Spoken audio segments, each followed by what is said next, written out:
Di 20K subscriber channel Novel Official, akan adakan giveaway untuk satu orang pemenang. Syaratnya kalian harus subscriber, komen, like, share, supaya kalian bisa terpilih untuk jadi pemenang giveaway. Semoga beruntung bosku. Selamat datang di channel Novel Official. Sebelum kalian mendengarkan novel Pesona Pujaan Hati, jangan lupa like, share, and subscribe. Kalau tidak ku sentil jantung kalian. Hehehehe. Tanpa lama-lama lagi langsung saja kita masuk di alur cerita novelnya. Bab 6701 sampai bab 6710. Pertanyaan menggoda Charlie membuat Reina tertegun sejenak. Dia melihat Charlie sebagai wajah yang asing. Namun dilihat dari cara dia berpakaian, dia adalah pengawal kavaleri Duke Mining. Selain itu, dia selalu bertanggung jawab di sini. Jadi tidak mungkin orang lain bisa masuk. Oleh karena itu, alasan yang konsisten adalah bagaimana mungkin seorang pengawal kavaleri punya nyali untuk berbicara dengannya seperti ini.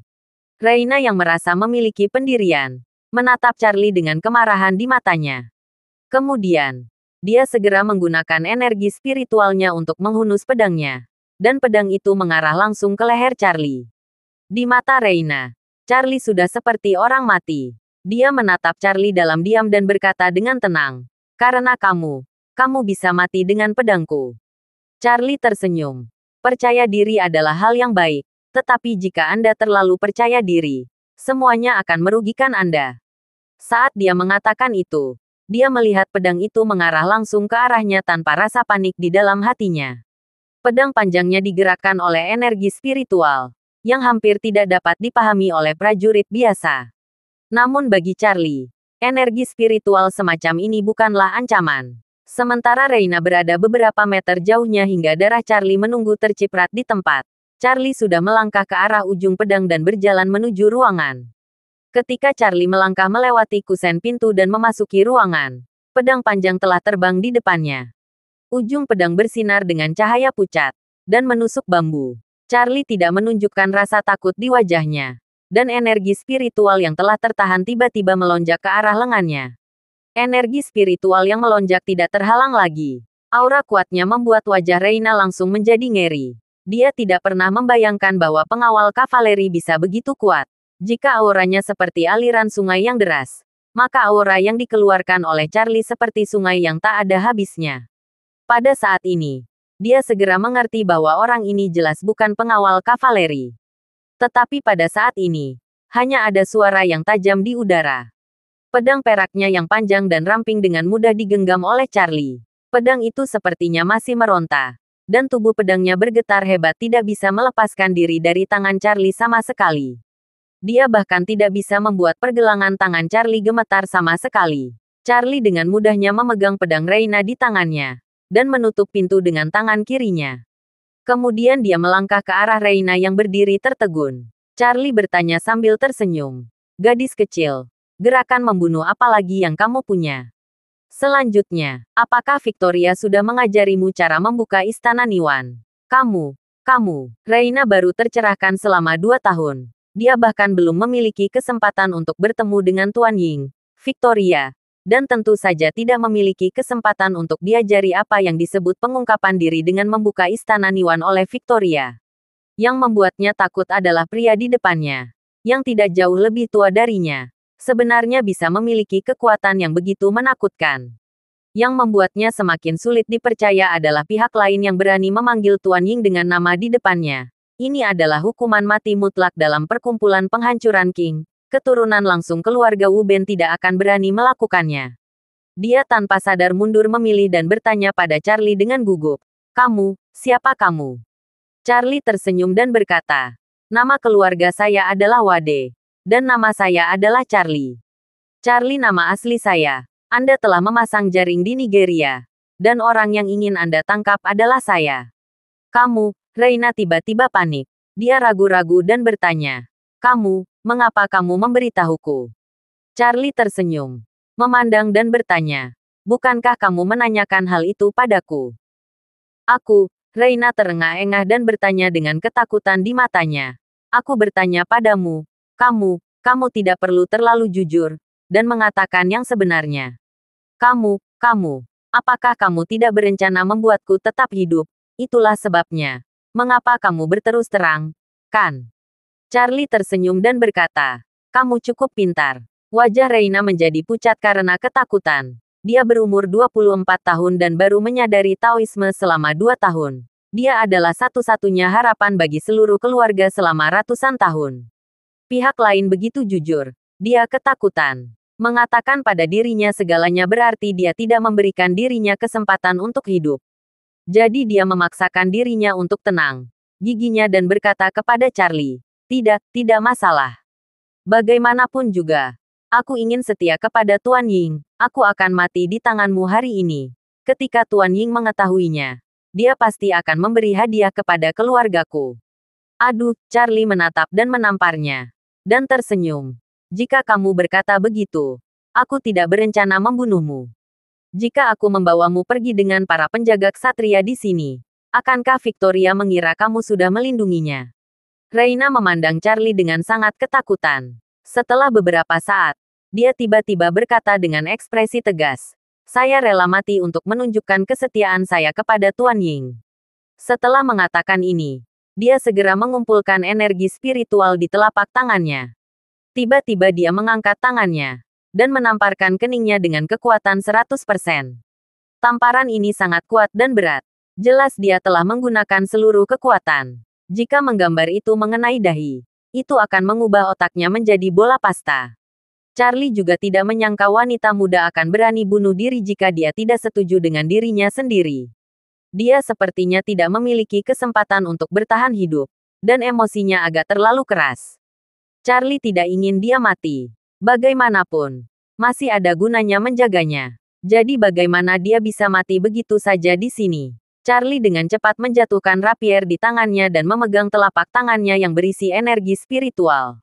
Saat tangan halusnya dipegang di telapak tangannya, dia segera mentransfer energi spiritual ke dalam tubuhnya dan langsung menyegel dantian dan meridian Reina.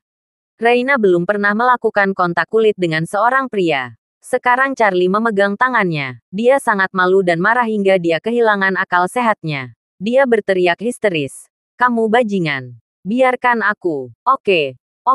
Charlie mengangguk dan langsung melepaskan tangannya. Reina ingin mati. Meskipun energi spiritual di tangan hilang, kekuatannya masih ada. Begitu Charlie melepaskan tangannya, dia langsung menamparkan kepalanya. Pada saat ini, matanya menatap Charlie. Matanya hampir meledak. Dia berteriak dengan kebencian yang luar biasa. Charlie, kan? Aku tidak akan membiarkanmu pergi bahkan jika aku hantu. Kemudian, memukul dengan kuat dan berat hingga mendarat di keningnya. Bam! Tamparan tajam bergema di kantor. Dan dahi Reina yang montok dan cerah langsung ditampar dengan cetakan telapak tangan berwarna ungu merah. Dipasangkan dengan wajahnya yang cantik dan dingin. Sungguh mengejutkan. Melihatnya kesakitan, Charlie menggelengkan kepalanya dan bercanda. Hei, lihat tas besar ini. Aku sangat ingin mengeluarkannya. Reina bermimpi kesakitan. Merasa bahwa dia belum mati. Dan mengungkapkan telapak tangannya dengan tidak percaya. Telapak tangan sudah bengkak. Tangan ramping aslinya memiliki 5 jari yang masih ramping. Dan telapak tangan sudah bengkak. Itu bengkak seperti kaki babi yang empuk. Dia bingung dan berpikir dengan ngeri. Bagaimana mungkin? Saya jelas telah menggunakan 10 kekuatan saya. Mengapa saya tidak mati? Saat berikutnya, dia merasakan energi spiritual di tubuhnya. Dan dia menemukan bahwa energi spiritual, dantian, dan meridian di tubuhnya semuanya telah tertutup. Dia telah menjadi orang yang tidak berguna. Dia menatap Charlie dengan kaget dan berseru. Kamu menyegelku. Ya, Charlie berkata dengan tenang. Mulai sekarang, kamu adalah orang yang tidak berguna. Ksatria manapun di sini dapat membunuhmu. Reina tahu kekuatan Charlie tidak terduga. Dia juga sudah menebak bahwa dia pasti musuh misterius yang dicari oleh perkumpulan penghancuran King. Dia menempatkan gigi dan berkata, kalau begitu biarkan mereka membalas dendam pengawal kavaleri yang mati. Aku tidak takut mati, tapi kamu tidak bisa hidup terlalu lama. 3 tetua bisa membunuhmu tanpa bantuan Tuan Ying. Charlie tersenyum dan berkata, ketiga anjing tua itu, bisakah mereka bertiga membunuhku dan menyingkirkanku? Aku katakan, kamu belum bisa mati. Kalau tidak, aku akan memintamu untuk menembak dirimu sendiri sampai mati. Masih ada gunanya aku menjagamu tetap hidup. Reina memandang Charlie dengan gugup dan bertanya kepadanya. Apa yang kamu inginkan? Kalau aku tidak salah, kamu pasti akan membawa semua tentara mati dan ksatria. Kamu dapat dengan mudah memecahkanku. Tentu saja kamu dapat mendetoksifikasi tubuh mereka. Dan mereka pasti akan berterima kasih padamu dan bekerja keras untukmu. Tapi izinkan aku melakukan penyesuaian. Aku Reina. Pasti tidak akan menyerah padamu. Jika kamu mempertahankanku, kamu akan menyimpan bom untuk dirimu sendiri. Jika sesuatu yang serius terjadi, kamu harus membunuhku dengan tegas. Aku menyarankan kamu untuk membunuhku untuk menghindari masalah di masa depan. Charlie mengangkat alisnya, mendecakkan bibirnya dan berkata, "Cek-cek, Reina. Namamu cukup retro. Gaya jadul. Tidak cocok untuk gadis muda sepertimu. Aku ingin kamu mengurusnya." Reina penuh gigi dan berkata, "Apa yang kamu tulis di sana? Mengapa kamu tidak membunuhku saja?" Charlie berpikir dalam hati lalu berkata, "Sejujurnya, nama ini sama sekali tidak cocok dengan temperamenmu. Giok adalah batu permata favorit orang Tiongkok. Itu adalah benda indah yang lembut, tanpa celah, menyegarkan, dan membuat orang bahagia. Lihat dirimu. Apakah kamu sama dengan batu giok?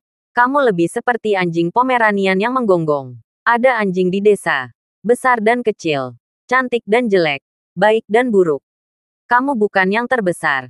Dan juga bukan yang paling cantik. Tapi kamu pasti yang paling keras menggonggong. Kamu sialan." Reina tidak menyangka akan dipermalukan oleh Charlie. Dengan kesal dia memarahi. "Ya. Sebaiknya kamu bunuh aku sekarang juga. Kalau tidak, kita tidak akan pernah damai." "Oke." Charlie mengangguk dan berkata sambil tersenyum. "Sejujurnya, saya tidak terlalu suka memelihara anjing. Saya pusing saat melihat anjing yang memanfaatkan orang lain dan menggonggong tanpa henti. Tapi sekarang tiba-tiba saya berpikir, kalau saya bisa melatih seekor anjing ganas menjadi patuh, berperilaku baik, dan menyenangkan, itu akan menjadi hal yang sangat memuaskan." Reina membekukan gigi dan dengan tegas mengucapkan kata demi kata, "Aku. Tidak, aku bukan anjing." Charlie tersenyum dan berkata, "Tentu saja saya tahu Anda bukan anjing. Saya hanya menggunakan anjing sebagai metafora. Jika saya menghina anjing itu, saya bersedia meminta maaf kepada anjing itu." Setelah mengatakan itu, Charlie mengubah topik. Ekspresinya menjadi tegas, dan bertanya padanya, "Reina, kan? Kamu tawananku sekarang. Kamu akan melakukan apa yang aku katakan. Kamu tidak punya pilihan." Reina teringat mendengar kata-kata Charlie. Melihat sikap Charlie yang tidak berpikir sama sekali, dia marah sekaligus panik. Dia memandang Charlie. Nadanya tidak lagi percaya diri seperti sebelumnya. Dia tidak bisa menyembunyikan kekhawatirannya dan bertanya kepadanya, "Apa sebenarnya yang ingin kamu lakukan padaku?" Charlie berkata, "Saya katakan, menjaga Anda tetap hidup tetap berguna. Jadi sebaiknya Anda bekerja sama. Kalau tidak, selain membunuh Anda, saya juga dapat membuat Victoria berpikir bahwa Anda telah menyerah kepada saya. Dalam hal ini, kamu tidak bisa menyalahkanku karena Victoria akan membunuh seluruh keluargamu." Reina penuh gigi dan berkata, "Ini tidak seberdosa keluargamu. Seharusnya kamu memiliki moralitas dasar ini." Charlie berkata sambil tersenyum, "Ini tidak seburuk keluargamu. Lihatlah tentara mati dan ksatria di sini. Keluarga siapa yang tidak ada di sini? Keluarga siapa yang tidak meminum racun? Keluarga siapa yang tidak berada di tangan perkumpulan penghancuran King? Anda sendiri adalah salah satu pelaku kejahatan yang membantu para pelaku kejahatan. Bagaimana Anda berani berbicara kepada saya tentang prinsip-prinsip moral dunia? Apa hanya keluargamu yang manusia? Sedangkan keluarga pengawal kavaleri dan tentara bukan manusia?" Reina langsung terdiam. Dia tahu bahwa jika rahasia perkumpulan penghancuran King terungkap, mereka pasti akan dianggap sebagai organisasi jahat atau bahkan organisasi teroris. Meskipun anggota keluarga mereka disiksa oleh perkumpulan penghancuran King, mereka juga mengandalkan dukungan dari perkumpulan penghancuran King untuk melakukan segala macam kejahatan di luar. Dalam kerangka yang ditetapkan oleh perkumpulan penghancuran King, hukum rimba adalah hukum operasi yang paling dasar. Tidak ada moralitas sama sekali. Hanya mereka yang mengikuti akan makmur dan mereka yang melawan akan binasa. Melihat Reina tidak bisa berkata-kata, Charlie berkata dengan angkuh, "Mulai sekarang, Jika kamu bekerja sama denganku, aku dapat menjaga hidupmu dan tidak membawa masalah apapun pada keluargamu.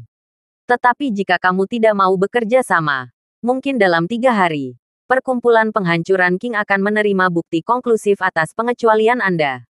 Saat itu, saya tidak akan memiliki kendali atas hidup dan mati keluarga Anda. Reina ketakutan. Tapi dia tidak mau menyerah seperti ini. Dia bertahan dan berteriak. Jika saya, Reina, tidak berkompromi dengan Anda, saya yakin Gubernur dan Tuan Ying tidak akan tertipu oleh Anda. Charlie tersenyum dan berkata, kalau begitu saya hanya bisa mengatakan bahwa Anda tidak tahu apa-apa tentang teknologi.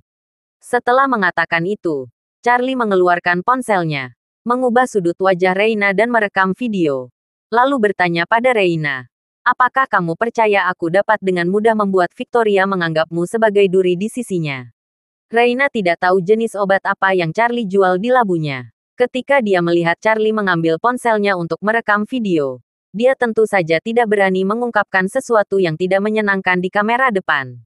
Dia berkata, Tuan Ying itu seperti dewa. Dia tahu segalanya. Bagaimana dia bisa ditipu oleh penjahat sepertimu? Charlie tersenyum dan berkata, kamu terlalu memujinya. Saat dia di New York, bukankah dia juga terjebak di helikopter berteknologi tinggi dan bahkan tidak berani bernapas? Reina bertanya padanya, apa maksudmu? Charlie mengabaikannya, tapi berhenti. Lalu mengirimkan video yang baru saja dia ambil ke Duncan. Dan mengatakan kepadanya, Inspektur Lee, saya ingin membuat video. Saya ingin wanita ini secara pribadi menceritakan kisahnya tentang arsitektur dengan Victoria di kantor saat ini. Kata-katanya, kematian tidak dapat didamaikan. Ekspresi serta keadaannya harus histeris. Reina tidak tahu banyak tentang sains dan teknologi. Dia sedikit terkejut ketika mendengar Charlie mengirim pesan ini. Dia tidak tahu jenis obat apa yang dijual Charlie di labunya. Setelah Duncan menerima video tersebut, dia segera mengirimkannya ke model AI. Bersamaan dengan permintaan Charlie, AI segera membuat video berdurasi sekitar 10 detik berdasarkan penampilan dan pakaian asli Reina, serta lingkungan kantor dalam video tersebut.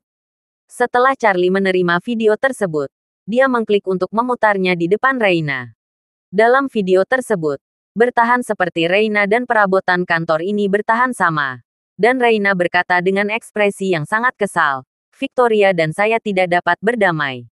Sama sekali tidak ada yang aneh dari ekspresi atau bahkan mata dan postur tubuhnya. Suara tersebut juga dipelajari secara mendalam berdasarkan suara Reina sendiri. Bahkan orang tua Reina tidak akan mendengar perbedaan apapun. Ketika model AI yang memiliki kekuatan komputasi puluhan juta orang di pasar hanya melayani Charlie saja, presisi video yang dihasilkan jauh lebih kuat daripada video AI yang dapat dilihat di pasar. Meskipun memperbesar piksel video dan melihatnya, orang yang melihatnya tidak dapat melihat petunjuk apapun. Saat Reina melihat video ini, seluruh wajahnya menjadi pucat karena ketakutan. Kakinya yang panjang tidak bisa berhenti gemetar. Dia memandang Charlie dengan tidak percaya dan bertanya kepadanya, apa yang terjadi? Saya jelas tidak pernah mengatakan hal seperti itu. Charlie tersenyum dan berkata, kami telah mengumpulkan penampilan, proporsi tubuh, dan pakaian Anda. Lebih penting lagi, juga mengumpulkan suara Anda dan mengumpulkan semua perabotan di kantor ini. Kami bisa membuat video tentang Anda yang mengatakan apapun sesuai dengan preferensi saya. Bisa jadi tentang Anda dan Victoria yang tidak dapat berdamai. Atau bisa juga tentang Anda yang memohon kepada saya untuk tidak membunuh Anda. Selama aku bisa membuatmu tetap hidup, kamu harus bersedia membantuku menangani perkumpulan penghancuran King. Dan kamu bisa memberitahuku bahwa kamu telah berjuang untuk waktu yang lama. Dan kamu sudah lama ingin membunuh Victoria. Dan seterusnya. Setelah mengatakan itu, Charlie melihat ekspresi Reina yang sangat bingung dan tersenyum. Sekarang ada begitu banyak situs video yang memungkinkan siapapun mengunggah video mereka sendiri. Saya juga dapat membuat akun dan mengunggah video yang ingin saya hasilkan. Mengenai video Anda, jika pejabat senior perkumpulan penghancuran King, atau bahkan Victoria, melihat video seperti itu, menurut Anda keputusan apa yang akan mereka ambil? Reina sangat ketakutan oleh Charlie, hingga dia hampir mengalami serangan jantung. Tidak ada yang mengenal dirinya lebih baik dari dirinya sendiri. Dan dalam video tadi, Bahkan dia tidak dapat melihat kekurangan apapun. Ini berarti jika Charlie benar-benar melakukan apa yang dia katakan, tidak peduli jenis video apa yang dia hasilkan, tidak ada orang yang mengenalnya akan ragu, termasuk orang tuanya. Selalu hanya ada satu cara untuk menyampaikan pengkhianatan terang-terangan terhadap perkumpulan penghancuran Qin. Dan itu adalah dengan menangkap seluruh keluarga dan menyita seluruh keluarga. Dengan kata lain, jika Charlie melakukan ini, keluarganya pasti akan mati. Sebab, jika mereka tidak melakukan hal ini, akan sulit bagi mereka untuk mengontrol keluarga agunan lainnya di kemudian hari. Membunuh ayam untuk menakut-nakuti monyet adalah langkah yang sangat diperlukan setiap saat. Meski Reina menganggap kehidupan manusia sebagai hal yang sepele, namun keluarganya sendiri tidak termasuk di dalamnya. Keluarga Moore sekarang memiliki ratusan kerabat sedarah yang tersisa di keluarganya. Jika keluarganya benar-benar musnah karena dia, bahkan jika dia meninggal, dia tidak akan tahu bagaimana menghadapi mereka. Jadi, dia langsung kehilangan kekuatan yang dia miliki sekarang. Mengangkat roknya sedikit dengan satu tangan, lalu berlutut di depan Charlie. Dia berseru dan berkata, "Tuan Wade, saya dapat bekerja sama dengan Anda dalam apapun yang Anda minta saya lakukan. Tapi tolong pastikan untuk tidak melibatkan keluargaku. Hal semacam ini bukan lelucon. Selama video seperti itu dirilis, perkumpulan penghancuran Qing pasti akan membunuh mereka semua dan tidak meninggalkan siapapun." Charlie terkekeh dan bertanya padanya, "Apa? Sekarang kamu tahu kamu takut, kan?" Reina takut Charlie tidak akan membiarkan keluarganya pergi. Air mata langsung keluar dari matanya, dan dia menangis. Lalu aku tahu. Aku benar-benar tahu kesalahanku. Dan aku benar-benar siap mengikuti semua instruksimu, Tuan Wade. Bahkan jika kamu membunuhku, aku tidak akan berkata apa-apa. Aku hanya memintamu untuk tidak menyakiti keluargaku dan menyelamatkan nyawa lebih dari 300 orang di keluarga Moore. Pada saat ini, Reina telah mengetahui situasi saat ini. Kekuatan Charlie jauh melebihi kekuatan dirinya. Melarikan diri adalah sebuah fantasi. Dia tidak mengerti bagaimana Charlie dapat membuat video dirinya dalam waktu singkat itu. Namun dia tahu bahwa video itu sempurna dan begitu terungkap, keluarganya pasti akan mati. Oleh karena itu, satu-satunya hal yang dapat dia lakukan sekarang adalah sebisa mungkin bekerja sama dengan Charlie dan tidak melibatkan keluarganya. Melihat dia telah menyerah, Charlie meletakkan ponselnya dan berkata kepadanya, "Mulai sekarang, apapun yang saya tanyakan dan apa jawaban Anda harus memberitahu saya semua yang Anda tahu. Selama kamu bekerja sama dengan baik, aku tidak akan melibatkan keluargamu. Bahkan mungkin aku bisa mengampuni nyawamu. Mengerti?" Reina mengangguk berulang kali dan berkata dengan sedih dan patuh, "Saya mengerti." Charlie bertanya padanya, "Apa posisi Anda di rumah gubernur tentara kanan? Apa tanggung jawab Anda? Dan kepada siapa Anda melapor?" Reina menjawab, "Saya salah satu dari 6 menteri istana gubernur tentara kanan. Saya tidak memiliki tanggung jawab khusus. Saya mengikuti perintah Jenderal Chafren Yaun." Charlie bertanya lagi, "Siapakah Jenderal Chafren Yaun dan apa latar belakangnya?" Reina berkata, "Jenderal Yaun adalah staf jenderal istana gubernur tentara kanan. Jabatan resminya adalah yang kedua setelah gubernur. Dia bertanggung jawab atas pengoperasian dan pengelolaan semua stasiun, dan juga bertanggung jawab atas keselamatan gubernur dan keluarganya." Setelah mengungkapkan hal itu, Reina menambahkan, "Nama panglima tertinggi adalah Swinton, dan dia bertanggung jawab atas segala sesuatu di istana gubernur tentara kanan." Charlie mengangguk dan terus bertanya, "Di mana markas besar rumah gubernur tentara kanan?" Reina menjawab dengan jujur, "Tempat tinggal saat ini di Naples, Italia." Charlie bertanya lagi, "Bagaimana situasi konservasi di stasiun?" Reina menjelaskan, "Stasiun ini terletak di pusat kota dan dijaga dengan sangat ketat. Gubernur Agung sendiri adalah seorang biksu, dan Jenderal Yaun berada di urutan kedua setelah 4 hal. Selain itu, stasiun tersebut mengadopsi konstruksi keamanan tingkat finansial, dan tingkat keamanannya sangat tinggi." Charlie bertanya padanya, "Apakah keluarga Moore Anda juga ada di Naples?" Reina berkata, "Keluarga Moore telah berada di Prancis selama beberapa tahun ini. Dalam keadaan normal, kami tidak berhak mengetahui lokasi rumah gubernur tentara kanan. Saya hanya mengetahui ini karena saya memiliki kesempatan untuk memasuki rumah gubernur tentara kanan. Charlie mengerutkan kening dan bertanya, bukankah keluargamu adalah jaminan keluarga dari keluarga Wu Ben? Mengapa kamu bahkan tidak bisa mengetahui lokasi kediamannya? Reina menghela nafas dan berkata, keluarga agunan itu sendiri tidak memiliki status untuk dibicarakan. Selama ratusan tahun, keluarga Mor hanya secara sepihak mematuhi perintah keluarga Wu Ben. Kami akan pergi kemanapun mereka meminta kami pergi. Kami tidak pernah menanyakan izin, apalagi mengajukan permohonan. Mengatakan itu, Reina menambahkan, kami mengatakan itu adalah jaminan keluarga dari keluarga Wu Ben. Faktanya, itu adalah alat untuk memberi keluarga Wu Ben wanita yang bisa dinikahi. Jika seorang anak lahir dalam keluarga, anak itu harus dilaporkan ke rumah gubernur sesegera mungkin. Rumah gubernur memiliki departemen khusus yang bertanggung jawab atas manajemen dan pengawasan. Departemen kami mirip dengan rumah klan kuno. Informasi semua anak kami disimpan di dalamnya. Dan informasinya harus diperbarui setiap 6 bulan. Termasuk informasi pemeriksaan fisik terperinci. Gadis-gadis di atas usia 16 tahun akan menikah. Selama seseorang dari keluarga kami dipilih, keluarga Wu Ben akan memberi tahu kami. Dan kemudian mereka akan datang menjemput pada waktu tertentu. Charlie sangat ingin mengetahui tentang hubungan antara keluarga Wu Ben dan keluarga agunan. Charlie berkata kepadanya, ceritakan tentang hubungan Anda dengan keluarga Wu Ben secara detail. Bagaimana cara kerja keluarga agunan ini? Reina merenung beberapa saat dan menghela nafas. Lalu menjelaskan, dikatakan sebagai keluarga agunan. Tapi kenyataannya itu hanyalah sebuah keluarga yang didedikasikan untuk menyediakan istri bagi laki-laki dari keluarga Wu Ben.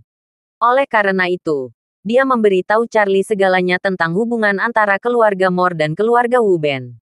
Ini adalah pertama kalinya Charlie mengetahui bahwa untuk menjaga rahasia perkumpulan penghancuran King, keluarga Wu Ben sebenarnya memaksa keluarga lain untuk membantu mereka meneruskan garis keturunan mereka. Tapi coba pikirkan. Keluarga seperti keluarga Wu Ben selalu mengandalkan Victoria untuk bertahan hidup dan menyimpan rahasia inti perkumpulan penghancuran King. Di satu sisi, keluarga seperti itu harus menyimpan rahasia. Dan di sisi lain, harus menyimpan rahasia melanjutkan keturunan. Selain cara jahat ini, sepertinya tidak ada cara lain yang baik. Apalagi menurut Reina, sebenarnya setidaknya ada 20 keluarga agunan di keluarga Wu Ben yang terikat seperti keluarga Mor. Bagaimanapun, keluarga Wu Ben telah berkembang di bawah perlindungan Victoria selama ratusan tahun. Selama ratusan tahun ini, dengan Victoria dan tentara mati serta ksatria yang dia besarkan, wabah penyakit, perang, bencana alam, dan bencana akibat ulah manusia, tidak pernah mempengaruhi keluarga Wu Ben. Oleh karena itu, keluarga Wu Ben menjadi sangat makmur dalam beberapa ratus tahun terakhir. Kecepatan reproduksi keluarga biasa tidak dapat mengimbangi kecepatan reproduksi keluarga Wu Ben. Apalagi jika kemajuan mereka pesat. Oleh karena itu, mereka terus mengembangkan keluarga agunan mereka sendiri selama ratusan tahun. Sejak perkumpulan penghancuran King membagi dunia dengan rumah 5 gubernur militer, keluarga Wu Ben dibagi menjadi 5 cabang karena alasan geografis. Kelima cabang ini telah berkembang dan berkembang biak di wilayah masing-masing. Keluarga bertujuan untuk membiakkan keturunan untuk itu. Di antaranya, rumah gubernur tentara kiri, dan rumah gubernur tentara kiri adalah yang terbesar. Kedua cabang keluarga Wu Ben ini juga memiliki jumlah orang terbanyak dan jumlah keluarga agunan terbanyak. Mengambil contoh rumah gubernur tentara kanan, mereka memiliki 6 keluarga agunan. Jumlah terbesar di antara mereka. Bagi anak-anak keluarga Mor dan keluarga agunan lainnya, menikah dengan keluarga Wu Ben bukanlah pilihan terbaik. Karena meskipun ahli waris penting keluarga Wu Ben dilindungi obat mujarab dan bisa berumur panjang, istri mereka tidak memiliki hak atau kualifikasi untuk mendapatkan obat mujarab tersebut. Bahkan karena keluarga Wu Ben memiliki terlalu banyak rahasia, wanita yang menikah dengan keluarga Wu Ben pada dasarnya bergantung pada dokter keluarga Wu Ben sendiri untuk merawat mereka ketika mereka sakit. Tidak ada kondisi medis seperti itu sama sekali. Dan mereka tidak bersedia memberikan obat mujarab yang diberikan Victoria kepada wanita bermarga asing. Sehingga rata-rata harapan hidup istri keluarga Wu Ben tidak lama. Setelah mendengar penjelasannya, Charlie merasa sedikit bersimpati terhadap keluarga agunan seperti keluarga Moore. Setelah beberapa saat, dia bertanya lagi, "Kalau begitu, apakah kamu sudah menikah sekarang?" Reina menggelengkan kepalanya. "Belum. Ketika saya berumur 16 tahun, saya menerobos ke kondisi transformasi. Sejak saat itu, saya bukan lagi pasangan nikah keluarga Wu Ben." Charlie tercengang mendengarnya. "Kamu menerobos dan memasuki alam transformasi pada usia 16 tahun. Ya, Reina mengangguk. Dia memang berusia 16 tahun. Tepatnya, dia kurang dari setengah bulan lagi dari ulang tahunnya yang ke-16. Charlie sangat terkejut hingga dia tidak bisa berbicara. Dia belum pernah mendengar ada orang jenius yang bisa menembus alam transformasi pada usia 16 tahun. Seni bela diri bukanlah seorang beku. Setelah seorang beku menyadari Tao dan menguasai energi spiritual, kekuatannya akan meningkat pesat dalam sekejap. Yang setara dengan perjalanan satu atap. Dalam seni bela diri, tidak ada kemungkinan seperti itu. Anda hanya bisa berjalan sebentar demi sedikit. Oleh karena itu, meskipun para master alam transformasi tidak dapat mengalahkan biksu yang baru menyadari Taoisme, perjalanan jalur seni bela diri adalah perjalanan yang sangat panjang. Banyak master seni bela diri yang belum dapat memasuki alam kegelapan pada usia 60 tahun. Reina berevolusi menjadi alam terang pada usia 16 tahun. Ini benar-benar master di antara para master. Jenius di antara para jenius. Bakat Reina memasuki alam transformasi pada usia 16 tahun benar-benar mengejutkan Charlie. Jika tidak ada yang lain, dia ingin memberitahu Istana Wanlong tentang situasi ini. Porter sudah menjadi seorang jenius seni bela diri, tetapi dia baru memasuki alam gelap dengan bantuannya di usia 20-an. Jika diizinkan menerobos dengan seluruh kekuatan, bisa memasuki alam transformasi pada usia 40 sudah menjadi kinerja yang luar biasa. Namun Reina memasuki alam gelap pada usia 16 tahun, bahkan berhasil mencapai pencerahan di awal usia 20-an. Untuk pertama kalinya Charlie mendengar tentang bakat dan kekuatan seperti itu. Terkejut, Charlie tidak mau bertanya padanya. Ketika Anda memasuki alam transformasi pada usia 16 tahun, apakah Anda mendapat bimbingan dari seorang ahli? Atau apakah Anda menemukan semacam peluang? Reina berpikir, mengambil alih konsentrasinya dan berkata, tidak satu pun dari mereka. Yang ada hanya metode mental seni bela diri, yang sama dengan metode mental yang dipraktikkan oleh tentara mati dan penjaga-penjagaan heroik di perkumpulan penghancuran King. Charlie bertanya lagi, perkumpulan penghancuran King tidak memberikan bantuan apapun. Tidak, Reina berkata. Saya hanya berlatih dengan konsentrasi tinggi sesuai dengan metode mental saya. Meskipun saya tidak memiliki siapapun yang membimbing saya tidak menemui kesulitan apapun. Saya membuat terobosan dengan lancar sepanjang perjalanan. Dalam 2 atau 3 tahun, saya telah mencapai pencerahan besar. Butuh 3 atau 4 tahun untuk memasuki alam gelap. Dan 3 atau 4 tahun kemudian, menerobos ke alam transformasi. Mereka semua mengatakan bahwa menerobos dalam setiap bidang seni bela diri sama sulitnya dengan mencapai langit, dan bahkan sulit untuk menemukan terobosan. Itu adalah sebuah kesempatan. Tetapi bagi saya, semuanya tampak datang secara alami. Charlie menghela napas dengan emosi. Manusia terkadang bukan spesies yang sama. Pencapaian Anda dalam seni bela diri adalah satu-satunya yang pernah saya lihat dalam hidup saya. Reina mirip dengan dirinya sendiri. Meskipun pencapaian saya dalam seni bela diri sangat kuat, seni bela diri satu dimensi lebih rendah dari ciuman. Sama seperti tidak peduli seberapa kuat seorang ahli bela diri, dia tidak dapat mengalahkan senjata dan rudal. Di depan Anda, Tuan Wade, saya tidak ada perlawanan sama sekali. Charlie bertanya padanya. Lalu bagaimana kamu bisa mencapai pencerahan? Menjelaskan sebab dan akibat saya dengan jelas. Reina berkata, saya tidak pernah berpikir bahwa saya akan memiliki kesempatan untuk menjadi tercerahkan. Saya hanya tahu bahwa di perkumpulan penghancuran King, status ahli seni bela diri sangat tinggi, dan status biksu bahkan lebih tinggi. Untuk keturunan dari keluarga agunan seperti saya, tidak peduli saya adalah seorang pria atau wanita. Jalan keluar yang paling menjanjikan adalah menjadi biksu dan bekerja untuk perkumpulan penghancuran King. Hanya dengan cara ini saya dapat benar-benar mengubah nasib keluarga. Setelah mengatakan itu, Reina melanjutkan, tidak sulit bagi keluarga Wu Ben untuk menjadi biksu. Untuk menjaga keluarga Tuan Ying itu sendiri dan meningkatkan kekuatan bertahan hidup mereka. Setiap beberapa tahun, Tuan Ying akan menyaring anak-anak generasi baru di keluarga Wu Ben. Dia akan memilih satu atau dua dengan talenta terbaik untuk membantu mereka mencerahkan diri mereka sendiri. Lagi pula, mencerahkan Tao sama sulitnya dengan naik ke surga. Jika tidak ada campur tangan eksternal, kekuatan keluarga Wu Ben selama ratusan tahun akan menjadi masalah besar jika mereka dapat menemukan hanya satu orang yang dapat mewujudkan Tao sendirian. Jadi untuk meningkatkan proporsi kekuatan keluarganya, Tuan Ying akan menggunakan budidaya dan ramuannya untuk membantu keturunan keluarga Wu Ben menjadi tercerahkan. Biaya untuk memaksa orang menuju pencerahan juga sangat tinggi. Bahkan Tuan Ying tidak dapat dengan cepat melatih biksu secara bertahap. Pada dasarnya, dibutuhkan rata-rata 2 hingga 3 tahun untuk melatih satu atau dua biksu tingkat pemula. Dan kecepatan ini sudah menjadi yang terhebat.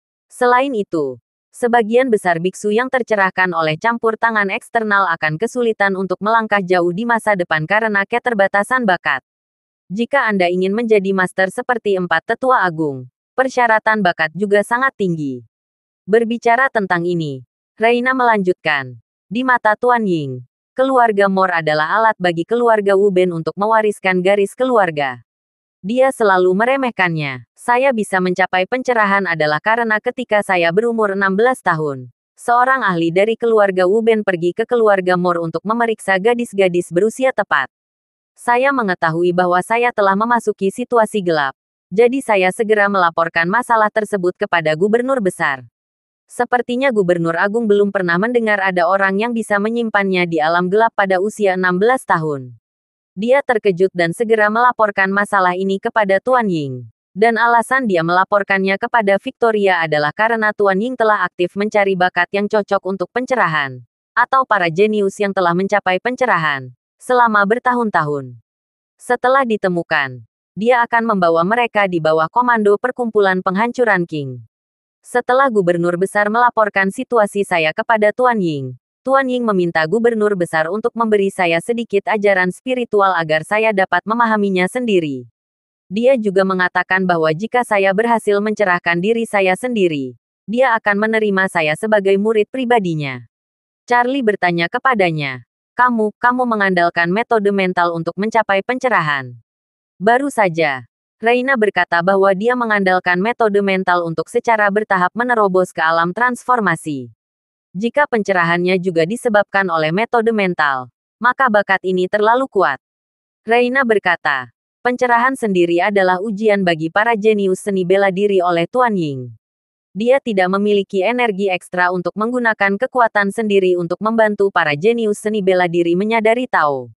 Oleh karena itu, ujian terakhir apakah seorang jenius seni bela diri dapat memasuki matanya adalah apakah dia dapat mewujudkan Tao sendiri melalui metode mental atau tidak. Setelah mengatakan itu, Reina berkata lagi, setelah mendapatkan metode mental itu, dia segera menyadari bahwa ini adalah satu-satunya kesempatan untuk menyingkirkan nasib menikah dengan keluarga Wu Ben dan sekaligus mengubah nasib keluarga Mor. Jadi aku bermeditasi pada ajaran batin itu seolah-olah itu adalah harta karun. Dan menghabiskan 6 tahun dengan lupa tidur dan makan. Akhirnya, 2 tahun yang lalu ketika aku berumur 22 tahun, aku akhirnya mencapai pencerahan. Otak Charlie merasa pusing setelah mendengar ini. Dia tidak bisa menahan diri untuk tidak berkata. Dibutuhkan 6 tahun untuk menyadari pencerahan. Kecepatan ini belum pernah terjadi sebelumnya. Saat dia berbicara, dia melihat ke arah Reina dan bertanya, jadi, kamu sekarang adalah murid langsung Victoria. Tidak juga, Reina berkata dengan jelas. Setelah saya menyadari kebenarannya pada saat itu, Gubernur Agung melaporkan berita tersebut kepada Tuan Ying. Tuan Ying mungkin tidak menyangka bahwa anggota keluarga agunan yang selalu mengabaikan sebenarnya bisa memiliki seorang anak perempuan yang bisa menyadari Taoisme sendiri di usia muda. Jadi dia segera memberikan instruksi kepada gubernur besar untuk membawaku terlebih dahulu ke rumah gubernur tentara kanan untuk mulai bekerja di perkumpulan penghancuran Qin. Dia juga ingin menunggu sampai dia mengunjungi rumah gubernur tentara kanan awal tahun sebelumnya untuk bertemu langsung denganku. Dan kemudian saya langsung diterima sebagai murid langsungnya. Setelah mengatakan itu, Reina berkata lagi, Panglima tertinggi tentu saja tidak berani mengabaikan perintah Tuan Ying. Dia segera membawa saya ke rumah gubernur tentara kanan dan memberi saya posisi ketua menteri. Tuan Ying juga memerintahkan pedang tipis dan pil penguat kecil dikirim ke rumah gubernur tentara kanan, dan diserahkan kepada saya oleh gubernur sendiri. Charlie mengangguk, mengangkat pedang tipis di tangannya, dan bertanya, apakah pedang ini diberikan kepadamu oleh Victoria? Ya, Reina mengangguk dan berkata, formasi yang dikendalikan oleh pikiran dalam pedang tipis ini telah sangat meningkatkan kemampuan bertarungku yang sebenarnya. Dan pil penguat kecil hanya memberiku energi spiritual yang sangat berharga. Berbicara tentang ini, Reina berkata dengan ekspresi agak muram. Apa yang tidak pernah saya impikan adalah bahwa meskipun pil penguat yang dikirim oleh Tuan Ying mengandung energi spiritual, pil itu juga mengandung racun aneh yang lebih kuat. Racun aneh itu cukup sombong. Dikatakan bahwa bahkan para beku tidak dapat menyembuhkannya, dan penawarnya harus diminum dalam waktu 3 tahun. Jika tidak, Anda akan mati. Setelah mendengar Reina mengatakan bahwa ada racun aneh di tubuhnya, Charlie segera menggunakan energi spiritualnya untuk memeriksanya. Benar saja, energi spiritual di tubuhnya sama dengan racun aneh di tubuh Tuan Dijo, Ruby Yurman. Charlie tidak bisa menahan diri untuk tidak menghela napas dan berkata, Victoria memasukkan racun ke dalam tubuhmu bahkan sebelum dia bertemu denganmu. Itu memang caranya melakukan sesuatu. Setelah mengatakan itu, Charlie menambahkan, racunmu sama dengan racun di tubuh 4 tetua agung. Aku mungkin belum bisa menyembuhkannya, tapi berpikir aku akan bisa menemukan cara untuk menyembuhkannya sebelum batas waktu. Reina mengerutkan kening dan bertanya, apakah keempat tetua agung juga memiliki racun seperti itu di tubuh mereka? Charlie mengangguk. 4 tetua agung tidak hanya memiliki racun yang sama, tetapi juga lahir waktu. Jika Victoria benar-benar membawamu ke sisinya untuk melatihmu, nasibmu akan sama dengan mereka. Oleh karena itu, Charlie bercerita tentang istana Niwan di tubuh senior Chardon. Reina tercengang dan bertanya kepadanya dengan tidak percaya. Tuan Ying, apakah dia benar-benar membentuk formasi diri di istana Niwan dari 4 tetua agung? Charlie bertanya balik. Apakah aku perlu berbohong padamu? Reina mengangguk. Sudah mempercayai apa yang diucapkan Charlie di dalam hatinya. Lagi pula, ketika Charlie pertama kali menyerang dirinya sendiri, dia menyebutkan masalah istana Niwan. Dia tidak memahaminya pada saat itu, tapi sekarang tampaknya itu benar. Terlebih lagi, meskipun belum melihat sendiri apa yang terjadi di istana Niwan, Reina meyakini hal itu memang sejalan dengan perilaku perkumpulan penghancuran King. Perkumpulan penghancuran King selalu seperti ini. Dan orang-orang harus memberikan nilai terakhir yang tersisa bahkan setelah mereka mati. Memikirkan hal ini, gejolak hati Reina sedikit menjadi tenang. Dibandingkan dengan Victoria yang memasukkan formasi istana Niwan yang bisa mengubah orang menjadi bom manusia, ditangkap oleh Charlie sepertinya bukan hal yang buruk. Saat ini, Reina memikirkan keluarganya lagi. Dia bertanya pada Charlie dengan sedikit cemas. Tuan Wade, lalu, apakah aku tidak akan pernah melihat keluargaku lagi di masa depan? Charlie berkata, suatu hari jika saya bisa membunuh Victoria dengan tangan saya sendiri, saya akan memberikan kebebasan kepada kalian semua. Termasuk membantu kalian semua melepaskan diri dari ikatan racun aneh. Saat itu, kalian akan dapat bertemu keluarga kalian. Reina sedikit mengangguk. Dia tidak tahu apakah Charlie bisa membunuh Victoria atau tidak. Tetapi pada saat ini, dia dipenuhi dengan harapan untuk hari itu. Nasib tragis keluarga Moore selama ratusan tahun adalah berkat Victoria. Untuk benar-benar memulihkan kebebasan, hal itu hanya mungkin terjadi setelah Victoria meninggal. Jika dia bisa mendapatkan kembali kebebasannya, hal pertama yang ingin dia lakukan adalah menemukan ibunya. Ini karena ayahnya diambil dari ibunya ketika dia berumur 1 tahun. Sejak itu, dia tidak pernah melihat ibunya lagi. Dan ingatannya sudah lama kabur. Dia tidak dapat mengingat tentang apapun diri ibunya. Namun, justru karena ia tidak bersama ibunya sejak kecil, ia merasa sangat kasihan atas kekurangan ibunya. Namun, mencari ibunya adalah ide yang sangat memberontak sebelumnya. Karena semboyan keluarga Moore melarang siapapun mencari keberadaan ibunya. Tapi sekarang, dia tidak lagi berada di bawah kendali perkumpulan penghancuran King. Jika ada kesempatan untuk menemukan ibunya, dia masih ingin mencobanya. Melihat munculnya penuh perhatian, Charlie berkata, Paman Dijo di antara 4 orang juga telah menyerah kepada saya. Tetapi seperti Anda, dia memiliki racun aneh yang ditinggalkan oleh Victoria di tubuhnya. Saya menempatkannya di Tiongkok agar dia berkonsentrasi pada memecahkannya sampai masalah ini terselesaikan. Aku akan membawamu ke Tiongkok dan mempertemukan kalian berdua. Mungkin kalian berdua bisa saling membantu. Saat dia berbicara, Charlie berkata pada dirinya sendiri, Ruby, Reina, kalian berdua sudah ditakdirkan. Reina terkejut dan bertanya dengan cepat, Tuan Wade, apakah Anda akan membawa saya ke China bersamamu? Charlie berkata, saya belum menyarankan. Entah saya akan membiarkan Anda meninggalkan Maroko bersama yang lain di sini, atau saya akan membawa Anda kembali ke Tiongkok. Reina berkata dengan cepat, tolong, Tuan Wade, tolong bawa saya ke Tiongkok. Ayah saya pernah memberitahu saya bahwa saya lahir di Tiongkok. Mungkin ibu saya masih tinggal di Tiongkok. Charlie bertanya padanya, apakah kamu ingin mengetahui keberadaan ibumu? Saya selalu memproduksi. Reina mengangguk dengan berat, tetapi dengan cepat menambahkan, Tuan Wade, jangan salah paham. Saya tidak pernah berpikir untuk pergi ke China untuk segera mencari ibu saya. Saya akan mengatur pengaturan Tuan Wade di segala hal. Charlie berkata, jika Anda bekerja sama dengan saya untuk menyelesaikan apa yang ingin saya capai, saya dapat mempertimbangkan untuk membawa Anda kembali ke Tiongkok. Jika Anda ingin menemukan ibumu, saya juga dapat membantu. Reina berkata dengan penuh rasa terima kasih. Terima kasih, Tuan Wade. Apapun yang Tuan Wade ingin saya lakukan, saya akan bekerja sama sepenuhnya dengan Anda. Charlie berkata, semua pejabat senior sudah menunggu di ruang konferensi. Ikutlah dengan saya untuk membicarakan mereka. Kita akan memulai rencana evakuasi malam ini. Reina langsung berkata, baik Tuan Wade. Di ruang konferensi saat ini, sekelompok pemimpin pengawal kavaleri telah lama menunggu di sini.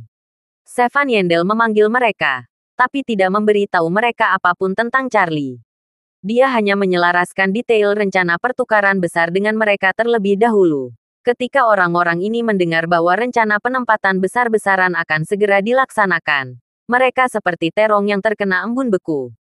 Sedih dan tidak dapat bergembira sama sekali. Mereka juga dapat melihat dengan jelas maksud di balik rencana ini. Karena mengetahui bahwa setelah rencana ini dilaksanakan, mereka dan keluarganya akan terpisah secara permanen. Sayangnya, tidak ada yang bisa mereka lakukan untuk mengubah situasi ini. Selama perintah pergantian besar-besaran darah diturunkan, setiap orang harus bertindak sesuai dengan perintah tersebut. Jika tidak, hanya akan ada jalan buntu bagi mereka dan keluarganya. Setelah Sevan mengatakan ini, dia berkata kepada semua orang, sekarang kita memiliki kesempatan untuk membekukan situasi ini sepenuhnya.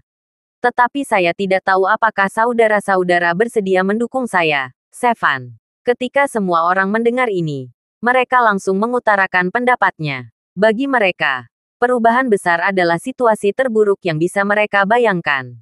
Dan bahkan lebih tidak bisa diterima satu sama lain. Jadi selama ada peluang untuk memperburuk situasi ini, semua orang siap mengambil risiko.